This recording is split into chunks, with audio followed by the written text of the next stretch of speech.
Welcome to the William Hill FWA podcast. I'm here with James Olley, Chief Football Correspondent of the Evening Standard. We're looking at, we're in St Petersburg, obviously, where England have been training, and we're looking back on some of the games and looking at how the odds have shifted, because England started at 16 to 1. They've come into 12 to 1, James, on the back of that first performance. Is that fair? Do you think England have improved their chances of winning? I think you could take everything you want from that game. If you had confidence about England, you'd look at the first 25 minutes and say that's about as well as they've played in a tournament for probably 10 or 12 years.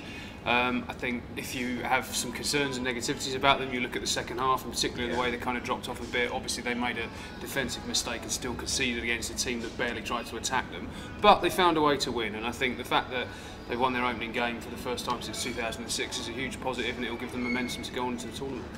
Harry Kane scored a couple of goals. We were hoping for that, because he hadn't scored at a tournament, albeit just the one at the Euros.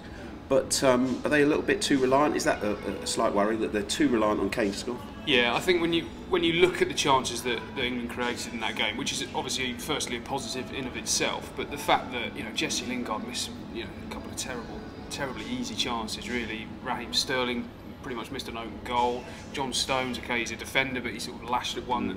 That sort of collective lack of composure was a bit of a problem. Luckily, the two chances that basically came Kane's way, he took, and you'd have to say that his form is inextricably linked to how well England are going to do. So, as Pep Guardiola would call England, the Harry Kane team. Do you think that's fair?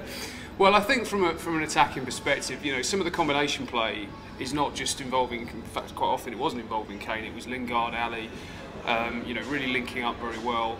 The wing backs getting involved, and collectively going forward they look very good. But in terms of taking the chances, if Kane does it, England have got a chance. If they don't, somebody else has really got to step forward, and you wonder who that's going to be. So we're talking about the Harry Kane team. There's also the Cristiano Ronaldo team, Portugal. It's half time at the moment, just in their game against Tunisia, against Morocco. But he scored again. He's got 4 now. He could be going. He's come right down in the odds. He's now favourite to be top scorer. Harry wants to keep up with him, but it looks like Cristiano's not going to go away, is he? No, I mean his performance against Spain was almost a complete display. He was it was almost a one-man team really trying to take on the might of Spain. He's clearly picked up where he left off the other night, and he was one of the favourites going in. I think you look at quite a few of the favourites, Griezmann, Kane, Lukaku, they've all kind of got on the score sheet and got up and running. So I think for favourite backers, there'll be quite a few people who are holding their tickets thinking they've got a chance here. And in terms of the outrights, I think Germany have drifted out now, because close second favourites or even joint favourites with Brazil, but they've drifted on the back of that first game, which wasn't just the defeat, but they looked so open at the back, didn't they? They did, and I think generally speaking, it's wide open. There isn't, after the first round of matches, there isn't a team. I didn't see a single team where I thought they were a cut above everybody else. Okay, Spain, you look at the quality and strength and depth they've got, they weren't able to beat Portugal. France laboured, Argentina didn't win, Brazil didn't win, Germany lost. You've got a lot of the leading protagonists who've not hit the ground running. Of course, they tend to come good when it matters, but I don't think there's anyone in that sort of first round of matches who's sort of made a statement of intent to say we're the guys to beat. And is the first match, is it a good indicator, or is it a little bit of a false dawn? It's just get that one out of the way and then see how it develops in that group? Well, there's always an element of nerves going into the first game.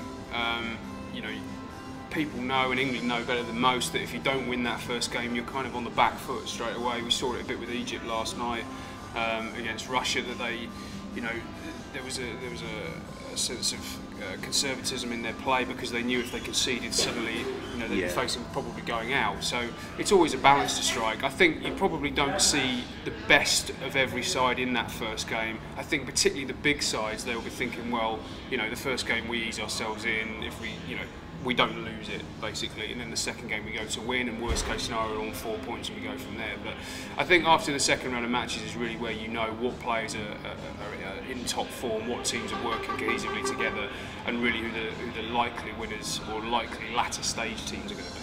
And of course, last night we saw Mo Salah. He came back, he made his debut, and he scored from the penalty spot, but he wasn't quite the player that we know. He's had that injury, and it looks like they're going home anyway, doesn't it? Well, they need a miracle to get through now. You know, they need Saudi Arabia to somehow turn up, which I can't see happening. No, it's a shame for Salah because, you know, they obviously felt he couldn't play in the first game. Give him an additional few days to try and recover to play in that second game. But I just thought, you know, every touch of the ball he had, he was just a little bit slovenly, a little bit slow, just fractionally off his top level. And Egypt, to be fair, struggled to get the ball to him really because Russia played extremely well, I thought, and that sort of second half blitz where they just completely collapsed. Salah was a bit isolated out there, and it's just a shame for him because, you know, on his World Cup debut, their first World Cup for 28 years, he wasn't able to give his best and wasn't 100% despite what the coach says to the contrary. Yeah. And then finally Russia, as you say, you know, they were good. They were good in the first game. We all thought they were terrible, and even the Russians didn't seem to think they had a chance, but they seem to be gathering momentum, and that home advantage obviously counts for a lot, doesn't it? The headline on the Moscow Times before the start of the first game was "Doomed to fail," and aged and inexperienced. No, aging and failing. It was. You know, people talk about the English media and their negativity. Yeah. I mean, it was incredible. Something else. And speaking to a few of the Russian sort of locals here before that first game, there was absolutely no. I mean, there was excitement about the tournament coming here and having all the countries come to Russia, but in terms of the home nation's team's prospects, they were very low. Yeah. I don't think anybody, you know, best case they might squeeze out of the group, but I don't think, you know, I mean, I spoke to one guy in our hotel who actually said he thought they'd lose the opening game to Saudi Arabia, and suddenly they've scored 8 in 2 games.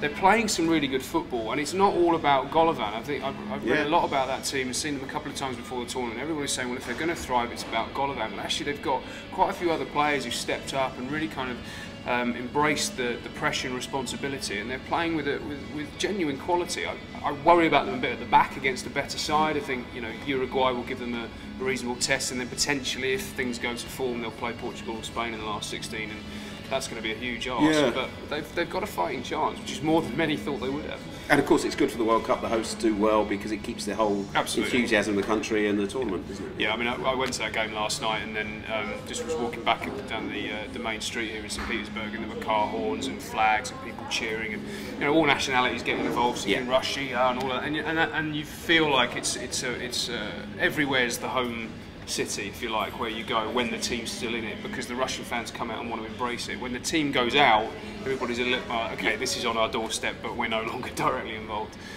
Brilliant. James, great speaking to you. Let's looking forward to the next one, and keep coming back to the William Hill FWA podcast.